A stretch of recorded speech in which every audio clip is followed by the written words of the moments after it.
Friends, இந்த வீடியோவில் வந்து ப்ரீவியஸ் இயர் கொஸ்டின்ஸ் வந்து ஒரு 50 வந்து பார்ப்போம். ஜென்ரல் ஸ்டடீஸ்லேருந்து. மனித இனங்களின் அருங்காட்சியகம் என அழைக்கப்படுகிறது எது அப்படிங்கிறாங்க. இந்திய நாடை தான் வந்து மனித இனங்களின் அருங்காட்சியகம் அப்படிங்கிறாங்க.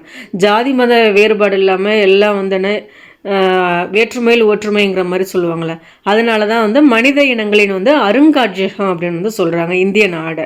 இதை சொன்னது யாருன்னா ஸ்மித் என்கிறவங்க தான் மனித இனங்களின் அருங்காட்சியகம் இந்தியா அப்படிங்கிற மாதிரி சொல்லியிருப்பாங்க. பொருந்தாததை தேர்ந்தெடுக்கவும் அப்படிங்கிறாங்க. சாளுக்கியர்கள் பற்றி வந்து சொல்லியிருக்காங்க. சாளுக்கியர்களை முற்கால சாளுக்கியர்கள், பிற்கால சாளுக்கியர்கள்லாம் வந்து இருக்காங்க. இந்த பதாமி, வெங்கி, கல்யாணி இதெல்லாம் வந்து அவங்க வந்து தலைநகராக வந்து கொண்டு ஆண்டவங்க சாளுக்கியர்கள். இதில் வந்து நந்தி சாளுக்கியர்கள்னு யாருமே கிடையாது. ஸோ பதாமி சாளுக்கியர்கள், வெங்கி சாளுக்கியர்கள், கல்யாணி சாளுக்கியர்கள் தான் வந்து கரெக்டு. ஸோ இதில் ஆட் ஒன் வந்து என்ன அப்படின்னா நந்தி சாளுக்கியர்கள் தான் பொருந்தாதது. பொருந்தாததை தேர்ந்தெடுக்கவும் அப்படிங்கிறாங்க. சிந்து சமவெளி மக்கள் வந்து இரும்பு மற்றும் வந்து குதிரையை வந்து அறிந்திருக்கவில்லை. கரெக்டு. சிந்து சமவெளி மக்கள் வந்து ஆபரணம் செய்ய வந்து சிவப்பு நிற மணிக்கற்களை பயன்படுத்தினருங்கிறது கரெக்டு. பொதுவாக வந்து பட்டு ஆடைகளே வந்து சிந்து சமவெளி கலாச்சாரத்தில் வந்து பயன்பாட்டில் இருந்தன அப்படிங்கிறாங்க. பட்டு ஆடைகள் கிடையாது, பருத்தி கம்பளி சம்பந்தமான ஆடைகள் தான் வந்து பயன்பாட்டில் இருக்கும். ஸோ இதில் வந்து பொருந்தாதது வந்து சி தான். சிந்து சமவெளி வந்து ஆண் பெண் இரு பாலாருக்கும் வந்து ஆபரணங்கள் வந்து விரும்பி அணிந்த அப்படிங்கிறாங்க. இதுவும் கரெக்டு. ஸோ அவங்க இரும்பு குதிரையை பற்றியும் அறியலை. அவங்க வந்து என்ன ஆபரணங்களுக்கு வந்து சிவப்பு நிற மணிக்கற்களை பயன்படுத்தியிருக்காங்க. கம்பளி பருத்தி ஆடைகள் தான் பயன்படுத்தியிருக்காங்க. அவங்க ஆபரணங்களை வந்து விரும்பி அணிஞ்சிருக்காங்க. விழு, மூடிக்கொள், பிடித்துக்கொள் என்பது வந்து எதற்கான ஒத்திகை அப்படிங்கிறாங்க. நிலநடுக்கத்துக்கான ஒத்திகை தான் வந்து இது அப்படியே வந்து எல்லாமே புக்கில் இருக்குது, பார்த்துக்கோங்க. கீழ்கண்டவற்றுள் எது பணப்பயிர் அல்ல அப்படிங்கிறாங்க. இதில் வந்து காப்பி தான் வந்து பணப்பயிர் அல்ல. ஏன்னா காப்பி வந்து தோட்டப்பயிரில் வந்து வரும். தேயிலை, காப்பி, ரப்பர் இதெல்லாம் வந்து தோட்டப்பயிரில் வரும். கரும்பு, புகையிலை, பருத்தி இதெல்லாம் தான் பணப்பயிர். ஸோ காப்பி, தேயிலை, ரப்பர்லாம் வந்து தோட்டப்பயிரில் வந்துடும். ஸோ இதில் ஆட் ஒன் வந்து என்ன அப்படின்னா காப்பி தான்.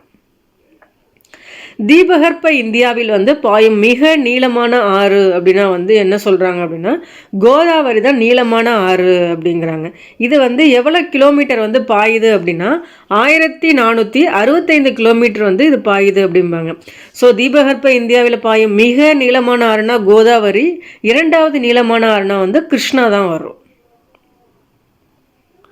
தமிழ்நாட்டில் வந்து உள்ள பன்னாட்டு விமான நிலையங்கள் வந்து எத்தனை அப்படின்னு கேட்குறாங்க. 4 இருக்குது. ஒன்று சென்னையில் இருக்குது, கோயம்புத்தூரில் இருக்குது, திருச்சி, மதுரை. ஸோ பன்னாட்டு விமான நிலையங்கள் வந்து 4 வந்து தமிழ்நாட்டில் இருக்குது.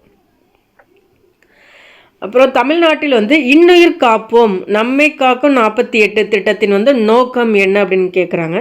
சாலை விபத்தின் மூலம் வந்து ஏற்படும் இறப்பை வந்து குறைத்தல் அப்படிங்கிறாங்க. ஏன்னா சில பேர் வந்து இந்த ஃபார்மாலிட்டிஸுக்காக பயந்து வந்து சில பேர் வந்து ஆக்சிடெண்ட்டில் வந்து ஆனவங்களுக்கு வந்து ஹெல்ப் பண்ண மாட்டாங்க. அவங்களுக்குலாம் வந்து எந்த பிரச்சனையும் இருக்காது. நீங்கள் வந்து ஹெல்ப் பண்ணால் இதுக்கான உங்களுக்குன்னு ஒரு குறிப்பிட்ட அமௌண்ட் வந்து கவர்மெண்ட் வந்து கொடுக்கும் அப்படிங்கிற மாதிரியான ஒரு ஸ்கீம் தான் வந்து இது எப்போ ஸ்டார்ட் பண்ணாங்கன்னா டிசம்பர் 18, 2021 வந்து நம்மளோட முதலமைச்சர் வந்து ஸ்டாலின் அவர்கள் தான் தொடங்கி வச்சுருப்பாங்க. 2021 வந்து டிசம்பர் 18 சாலை விபத்தின் மூலம் ஏற்படும் இறப்பை வந்து குறைப்பதற்காக இன்னுயிர் காப்போம் திட்டம். அதை வந்து நம்மை காக்கும் 48 கூட சொல்லுவாங்க. சமூக நீதி என்னும் கருத்து உருவானது டேஷில் உருவானது அப்படிங்கிறாங்க. 19ஆம் நூற்றாண்டில் தான் வந்து சமூக நீதி என்னும் கருத்து வந்து உருவானது அப்படிங்கிறாங்க. நீதியை வந்து நியாயம் என்று கூறியவர் யார் அப்படிங்கிறாங்க. ஜான் ராவல்ஸ் தான். இதெல்லாம் கொஞ்சம் டிஃப்ரெண்ட்டாக இருக்குது, பார்த்துங்க. ஏன்னா மேபி இது வந்து திருப்பி ரிப்பீட்டடாக கேட்க வாய்ப்பு இருக்குது. மனித இனங்களின் அருங்காட்சியகம் இந்தியான்னு சொல்லுவோம். அடுத்து நீதியை வந்து நியாயம்னு சொன்னது யாருன்னு சொல்லுவாங்க, ஜான் ராவல்ஸ் வந்து சொல்கிறாங்க. இதெல்லாம் பார்த்துக்கோங்க. 1932ஆம் ஆண்டு ஜனவரி 26ஆம் நாளில் புனித ஜார்ஜ் கோட்டையின் உச்சியில் தேசிய கொடியை ஏற்றியவர் யார் அப்படிங்கிறாங்க. ஆர்யா என்ற பாஷ்யம் தான் வந்து புனித ஜார்ஜ் கோட்டையில் வந்து தேசிய கொடியை வந்து ஏற்றியிருப்பாங்க. எப்போ? 1932 ஜனவரி 26. டேஸ் பிரம்மஞான கருத்துக்களை தன்னுடைய நியூ இந்தியா மற்றும் காமன்வெல்த் செய்தித்தாள்கள் மூலம் பரப்பினார் அப்படிங்கிறாங்க. அன்னி பெசன்ட் அம்மையார் தான் வந்து பரப்பியிருப்பாங்க. அவங்க நடத்தின 2 செய்தித்தாள்கள் வந்து நியூ இந்தியா, காமன்வெல்த் வந்து 1914 நடத்தியிருப்பாங்க. நியூ இந்தியா எப்போ ஸ்டார்ட் பண்ணியிருப்பாங்கன்னா 1915 ஜூலை 14 தான் வந்து ஸ்டார்ட் பண்ணியிருப்பாங்க. மனோன்மணியம் என்னும் நாடக நூல் அண்டர்லைன் பண்ணிக்கோங்க. இது வந்து ஒரு நாடக நூல்னு சொல்கிறாங்க. இதை இயற்றியது யார் அப்படின்னா வந்து பி. சுந்தரனார் தான் வந்து மனோன்மணியம் சுந்தரனார் நீங்கள் சொன்னீங்கன்னாவே வந்துடும். இது வந்து ஒரு முதல் பாவடிவ நூல்னு வந்து மனோன்மணியத்தை கூட சொல்லுவாங்க. எந்த காலம்னா 1891 நோட் பண்ணிக்கோங்க. இது திருப்பி மனோன்மணியத்தை பற்றி கேட்டுக்கிட்டே இருக்காங்க. தமிழ்நாட்டில் நகரமயமாதல் டேஸ் நூற்றாண்டில் இருந்து தொடங்குகிறது என்பதை கீழடி அகழ்வாய்வு வந்து கூறுகிறது அப்படிங்கிறாங்க. நகரமயமாதல் எப்போனா 6ஆம் நூற்றாண்டு பொது ஆண்டு நூற்றாண்டிலிருந்து தொடங்குகிறது அப்படிங்கிறாங்க. கீழடி எங்கே இருக்குது அப்படின்னா சிவகங்கை மாவட்டத்தில் தான் வந்து கீழடி இருக்குது. மதுரைக்கு அருகேன்னு சொல்லுவாங்க. இது மாதிரியான கேள்விகள் வந்து இப்போ ரொம்ப அதிகமாக வர ஆரம்பிச்சிருச்சு. ஏன்னா வள்ளுவரோட வந்துன்னா திருக்குறள்னால் டேரெக்டாக திருக்குறள் கேட்காம திருக்குறளோட பொருள் என்ன அப்படிங்கிறது தான் கேள்வி நமக்கு. இப்போ அகத்தின் இருளை போக்கும் விளக்காக வள்ளுவர் வந்து எதனை கூறுகின்றார் அப்படிங்கிறாங்கன்னா பொய்யா விளக்கு அப்படின்னு. நீங்கள் ஆன்சரை பார்த்தாவே இதில் ஆப்ஷன்ஸ் வந்து இதில் ஈஸியாக அடிக்கிற மாதிரி தான் இருக்குது, பார்த்துக்கங்க. புலாலை உணவாக்கி கொள்பவரை வள்ளுவர் எவ்வாறு அழைக்கிறார் அப்படிங்கிறாங்க அருள் அற்றவர் அப்படிங்கிறாங்க. சம்டைம்ஸ் வந்து நீங்கள் வந்து தமிழ் வந்து உங்களுக்கு புரியலை அப்படிங்கையில் வந்து இங்கிலீஷ்க்கான கொஸ்டின்ஸோட ஆன்சர் வந்து பாருங்கள். ஏன்னா கொஞ்சம் வந்து உங்களால் தமிழ் வந்து ரொம்ப வந்து அவங்க டிரான்ஸ்லேட் பண்ணுறது வந்து டேரெக்டாக அப்படியே எடுத்திருப்பாங்க, நமக்கு மீனிங் புரியாமல் இருக்கலாம். அந்த மாதிரி டயத்தில் வந்து நீங்கள் இங்கிலீஷ் கொஸ்டினை பார்க்குறதா வந்து உங்களுக்கு வந்து சேஃப் சைடு. மார்க் ஒன்று கூட லூஸ் ஆகிடக்கூடாது. அதுக்கு வந்து என்ன உங்களுக்கு தமிழில் வந்து புரிஞ்சிக்க முடியலை அன்கைண்டுங்கையில நீங்கள் ஈஸியாக உங்களால் புரிஞ்சிக்க முடியும். அதனால தான் சொல்கிறேன் அருள் அற்றவர்னு புரியலை அப்படிங்கிற வந்து நீங்கள் இங்கிலீஷ் கொஸ்டினுக்கு மாறிடுங்க. நெருப்பின் நடுவில் கூட படுத்து தூங்கலாம், ஆனால் எப்போது வந்து தூங்க முடியாது அப்படிங்கிறாங்க. வறுமையில் இருக்கும்போது வந்து தூங்க முடியாது. இது எல்லாமே குறள்லேருந்து எடுத்திருக்காங்க. சேரும்போது மகிழ்வதும் பிரியும் போது மனம் கலங்குவதும் யாருடைய தொழிலாக வள்ளுவர் குறிப்பிடுகின்றார் அப்படிங்கிறாங்க. புலவர் தொழிலாக குறிப்பிடுகின்றார். இப்போ 4 கொஸ்டின் பார்த்துருக்கோம், பார்த்துக்குங்க. அதை எந்த அளவுக்கு இம்பார்ட்டன்ஸ் கொடுக்குறாங்க அப்படின்னு பார்த்துக்குங்க. இது ஃபுல்லாகவே வந்து காந்தியை பற்றின இது. அவர் வந்து 1915 தான் தென்னாப்பிரிக்காவிலேருந்து இந்தியாவுக்கு வந்திருப்பார். அவர் ஃபஸ்ட்டு ஸ்டார்ட் பண்ணதே சம்பரான் தான் ஸ்டார்ட் பண்ணியிருப்பாங்க. கோபாலகிருஷ்ண கோகலே தான் வந்து நீங்கள் வந்து இந்தியாவை சுற்றி வந்து நீங்கள் வந்து வாங்க, அப்போ தான் வந்து என்ன நடைமுறை இருக்குது, மக்கள் வந்து எந்த அளவுக்கு வந்து அடிமையாக இருக்கிறாங்க தெரியுங்கிறதுக்காக கோபாலகிருஷ்ண கோகலோட வற்புறுத்தல்னால தான் அவர் வந்திருப்பார். அவர் ஃபஸ்ட்டு வந்து ஸ்டார்ட் பண்ணது வந்து சம்பரான் சத்தியாகிரகத்தை தான். எப்போ அப்படின்னா 1917 தான் வந்து சம்பரான் சத்தியாகிரகம். இதே வகுப்புவாத விருது அப்படிங்கிறாங்க 1932. அகமதாபாத் ஆலை தொழிலாளர்கள் வேலை நிறுத்தம் வந்து 1918. பர்தோலி தீர்மானம் வந்து 1922. சம்பரான் சத்தியாகிரகம் 1917. வகுப்புவாத விருது வந்து 1932.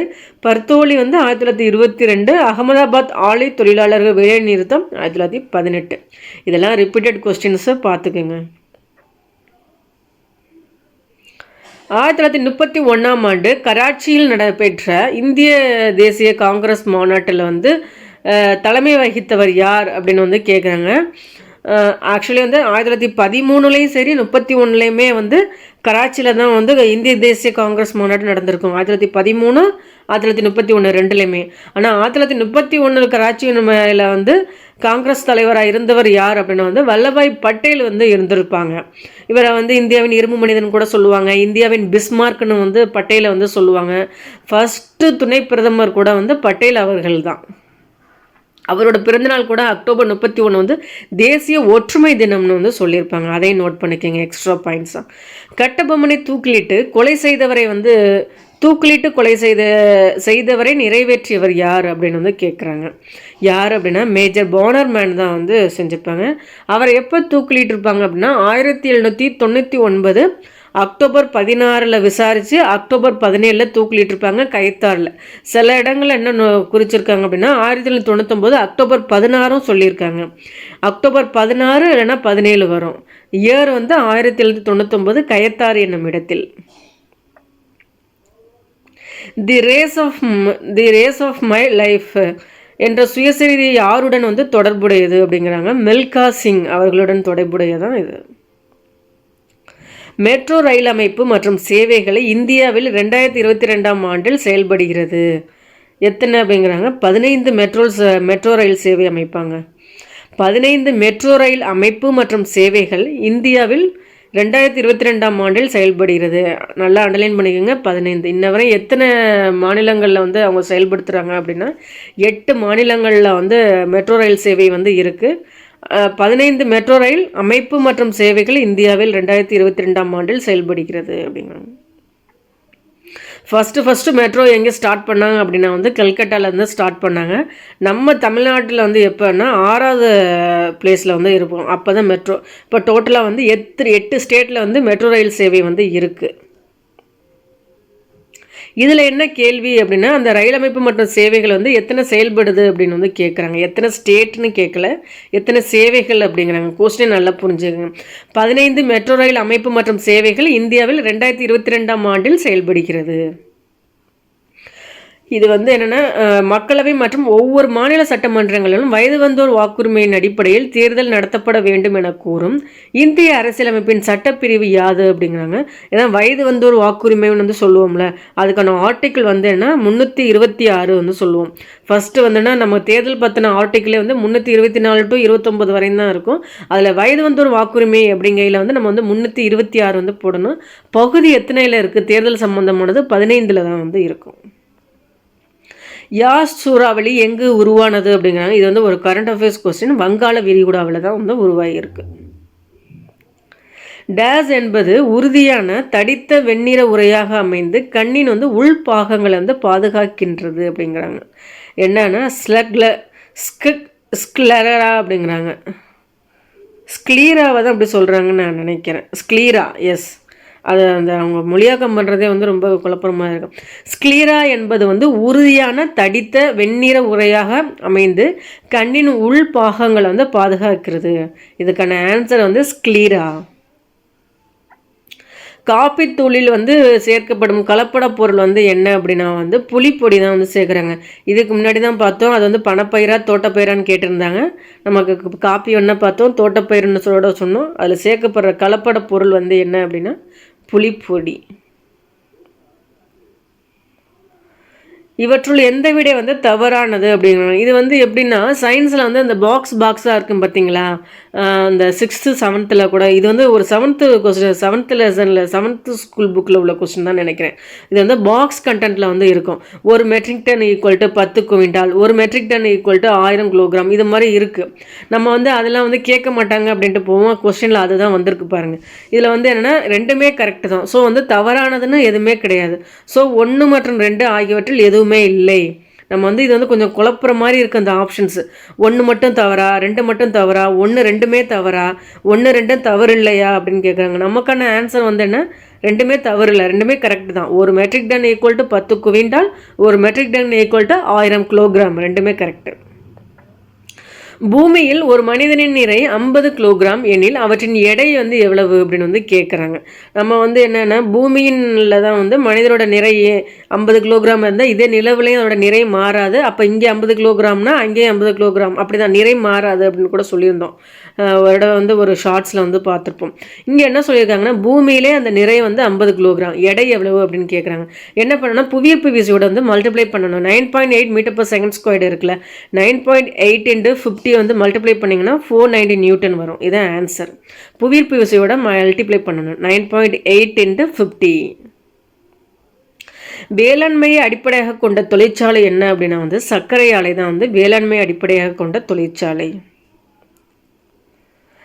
இது வந்து கூற்று காரணம் ரொம்ப அதிகமாக கேட்க ஆரம்பிச்சிட்டாங்க. நல்லா பார்த்துங்க. ஒழுங்கமைக்கப்படாத துறையில் வேலைவாய்ப்பு வரையறைகள் வந்து நிலையானதாக இருக்காது தான் கரெக்டு. இத்துறை சுய தொழில் புரியும் ஏராளமான சிறு அளவில் தொழில் செய்வோரை வந்து உள்ளடக்கியது. அது வந்து என்ன, கூற்றும் சரி காரணமும் சரி.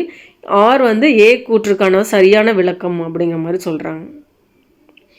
வளர்ச்சி விகிதத்தின் அடிப்படையில் வெற்றியடைந்த 5 ஆண்டு திட்டங்கள் என்ன அப்படின்னு கேட்குறாங்க. முதல் 5 ஆண்டு திட்டம், 3ஆம் 5 ஆண்டு திட்டம், 5ஆம் 5 ஆண்டு திட்டம், 7ஆம் 5 ஆண்டு திட்டம் வந்து சொல்கிறாங்க. ஸோ முதல் வந்து வேளாண்மை அடிப்படையாக கொண்டு வரும். 3ஆம் 5 ஆண்டு திட்டம் வந்து சீன போர் வந்திருக்கும், அதனால் அது வெற்றி அடையாது. அடுத்து வந்து என்ன சொல்லணும்னா 5ஆம் 5 ஆண்டு திட்டமும் வந்து வெற்றி அடைஞ்சிருக்கும். 7வது 5 ஆண்டு திட்டமும் வந்து வெற்றி அடைஞ்சிருக்கும்.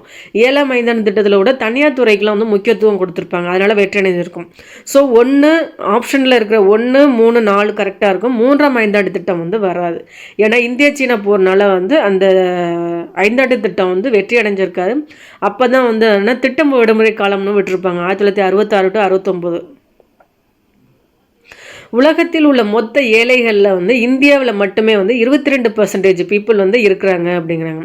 உலகில் உள்ள மொத்த ஏழை மக்களில் வந்து 22% வந்து இந்தியாவில் உள்ளனர். எந்த ஆண்டு அடிப்படை உரிமைகள் பட்டியலிலிருந்து சொத்து உரிமை நீக்கப்பட்டதுன்னா 1978 44வது சட்ட திருத்தத்தின்படி தான் அடிப்படை உரிமைகள்லேருந்து சொத்துரிமையை வந்து நீக்கியிருப்பாங்க. 1978 44வது சட்ட திருத்தம். உலகிலேயே எழுதப்பட்ட மற்றும் மிகவும் நீளமான அரசியலமைப்பு அப்படின்னு எதை சொல்கிறாங்க அப்படின்னா இந்திய அரசியலமைப்பை தான் வந்து சொல்கிறாங்க. இந்திய அரசியலமைப்பானது தேர்தல் ஆணையம் வந்து சுதந்திரமாக செயல்பட வழிவகை செய்கிறது. Okay, correct. சுதந்திரம் மற்றும் நியாயமான தேர்தலை நடத்த உறுதி செய்கிறது, இதுவும் கரெக்டு தாங்க. நான் ஆல்ரெடி என்ன சொன்னேன், தேர்தல் ஆணையம் சம்பந்தமான ஆர்டிகிள்னா 324 to 29, 329 பகுதி 15 தான் தேர்தல் ஆணையத்தை பற்றி வந்து இருக்குது அப்படின்னு சொன்னேன். ஸோ ஏ மற்றும் ஆர் வந்து ரெண்டுமே சரி, ஆர் வந்து ஏக்கான சரியான விளக்கம் அப்படிங்கிறாங்க. சம்ஸ்லாம் பார்ப்போம், பின்னாடி பார்ப்போம். இப்போ ஃபஸ்ட்டு வந்து எக்ஸாம் சம்மந்தமான கடிகாரத்திற்கு தொடர்புடைய வார்த்தை வந்து மணி அப்படின்னா வெப்பமணிக்கு தொடர்புடைய வார்த்தை என்ன, வெப்பநிலை அப்படிங்க. சம்ஸ் வந்து டைம் இருக்கும்போது பார்ப்போம். இப்போ ஃபஸ்ட்டு வந்து நம்ம கொஸ்டினுக்கான ஆன்சருக்கான விளக்கம் பார்ப்போம். இது ஃபுல்லாக இனிமேல் சம்ஸ் தான் வரும்னு நினைக்கிறேன். ஓகே ஃப்ரெண்ட்ஸ், இந்த இருக்குது யூனிஃபார்ம் எழுத்துக்களில் காணப்படும் வந்து மெலுக்கா என்ற குறிப்பு தான் வந்து சிந்து பகுதியை வந்து குறிக்குது அப்படிங்கிறாங்க. என்னென்னா யூனிஃபார்ம் எனும் எழுத்துக்களில் காணப்படும் மெலுக்கா என்ற குறிப்பு வந்து சிந்து பகுதியை வந்து குறிப்பதாகும் அப்படிங்க. கீழ்கண்டவற்றுள் எது அரசியல் சமத்துவம் அப்படின்னா அரசாங்கத்திற்கு மனு செய்வது மற்றும் பொது கொள்கைகளை வந்து விமர்சிப்பது. அரசாங்கத்துக்கு மனு செய்வது மற்றும் பொது கொள்கைகளை விமர்சிப்பதான் வந்து அரசியல் சமத்துவம் அப்படிங்கிறாங்க. இது ஃபுல்லாகவே உங்களுக்கு வந்து புக்குலேருந்து தான் எல்லாமே எடுத்திருக்காங்க. நீங்கள் வந்து குரூப் 4ன்னு நம்ம 2வோட குரூப் 4 ஃபுல்லாகவே புக் கண்டென்ட்டு தான். நீங்கள் ஒரு லைன் கூட விடாமல் படிங்க. இந்த ப்ரீவியஸ் இயர் கொஸ்டின்ஸ் வந்து பார்க்குறது ஏன்னா புக்லேருந்து என்னென்ன எடுத்திருக்காங்க அப்படிங்கிற ஒரு ஐடியாவுக்காகவும் ஜஸ்ட் ஃபார் ரீகால்க்காகவும் தான் வந்து நம்ம வந்து ப்ரீவியஸ் இயர் கொஸ்டின் வந்து பார்க்குறோம். இது மட்டும் மெயின் கிடையாது. புக்கு கண்டென்ட்டை பார்த்துக்கிட்டே நம்ம வந்து ப்ரீவியஸ் இயர் கொஸ்டின்ஸ் பார்த்தா தான் நமக்கு ஒரு ஐடியா இருக்குங்கிறதுக்காக இப்போ ப்ரீவியஸ் இயர் கொஸ்டின்ஸ் வந்து போட ஆரம்பிக்கிறோம். நீங்கள் வந்து டைம் கிடைக்கும்போது நல்லா வந்து புக்கோட கண்டென்ட் வந்து தரவு பண்ணிவிடுங்க. ஏன்னா இதில் வந்த எல்லா கொஸ்டினுமே வந்து புக்லேருந்து எடுத்த கொஸ்டின் தான், அவங்க வெளியில் போகவே இல்லை. ஓகே ஃப்ரெண்ட்ஸ், இதே மாதிரி வந்து நிறைய கொஸ்டின்ஸ் வந்து பார்ப்போம். பிடிச்சிருந்தா லைக் பண்ணுங்கள், உங்கள் ஃப்ரெண்ட்ஸுங்களுக்கு வந்து ஷேர் பண்ணுங்கள். சேனலை சப்ஸ்கிரைப் பண்ணலாம்னா சப்ஸ்கிரைப் பண்ணுங்கள். தேங்க்யூ.